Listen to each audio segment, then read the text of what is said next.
ಗೆಳತಿಯರೇ ನಮಸ್ಕಾರ.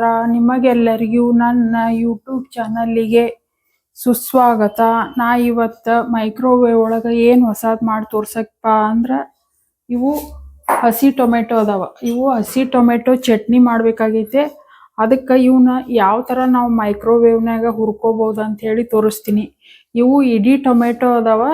ಇವನ್ನ ನಾವು ಮಿಡ್ಲೊಳಗೆ ಹಿಂಗೆ ಕಟ್ ಮಾಡಬೇಕು. ಈ ಥರ ನಾವು ಕಟ್ ಮಾಡಿ ಇದ್ರೊಳಗೆ ಇಡಬೇಕಿದು ಮೈಕ್ರೋವೇವ್ ಸೇಫ್ ಬೌಲ್. ಇದ್ರೊಳಗೆ ಈ ಥರ ಈ ಹಸಿ ಟೊಮೆಟೊ ಹಿಂಗೆ ಕಟ್ ಮಾಡಿ ಇಡಬೇಕು.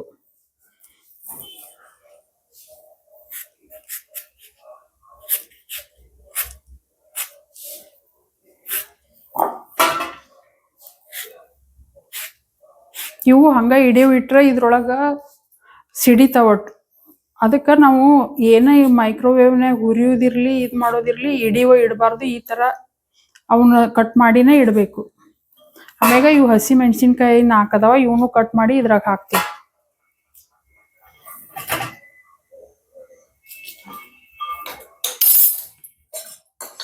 ಈಗ ಇದು 1 ಚಮಚ ಎಣ್ಣೆ ಹಾಕಿ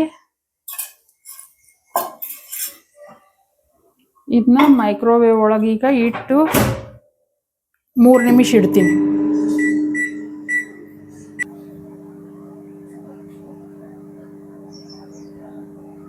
ನೋಡ್ರಿ ಟೊಮೆಟೊ ಹುರಿಯಾಕತ್ತಿದ್ದು ಅಲ್ಲಿ ಕಾಣ್ತಾವ.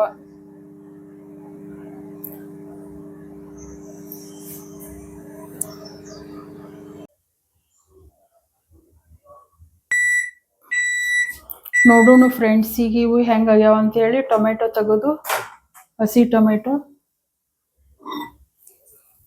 ನೋಡ್ರಿ ಇವು ಯಾವ ಥರ ಹುರಿದಾವ ಅಂಥೇಳಿ. ಇವು ಕರೆಕ್ಟಾಗಿ ಈಗ ಹುರಿದಾವ. ಇವನ್ನ ನಾವು ಈಗ ಶೇಂಗಾ, ಉಪ್ಪು, ಕೊತ್ತಂಬರಿ, ಬೆಳ್ಳುಳ್ಳಿ ಹಾಕಿ ಮಿಕ್ಸರ್ ಒಳಗೆ ಚಟ್ನಿ ಮಾಡ್ಕೋಬೇಕು. ಚಟ್ನಿ ಚೆನ್ನಾಗಿ ಆಗ್ತೈತೆ. ನಾವು ಗ್ಯಾಸ್ ಮೇಲೂ ಹುರಿತೀವಿ. ಇದೊಂದು ಡಿಫ್ರೆಂಟಾಗಿ ಟೇಸ್ಟ್ ಬರ್ತೈತಿ. ಡಿಫ್ರೆಂಟಾಗಿ ಹುರಿಯೋದನ್ನು ಇವತ್ತಿನ ಈ ವಿಡಿಯೋದಾಗ ತೋರ್ಸೀನಿ.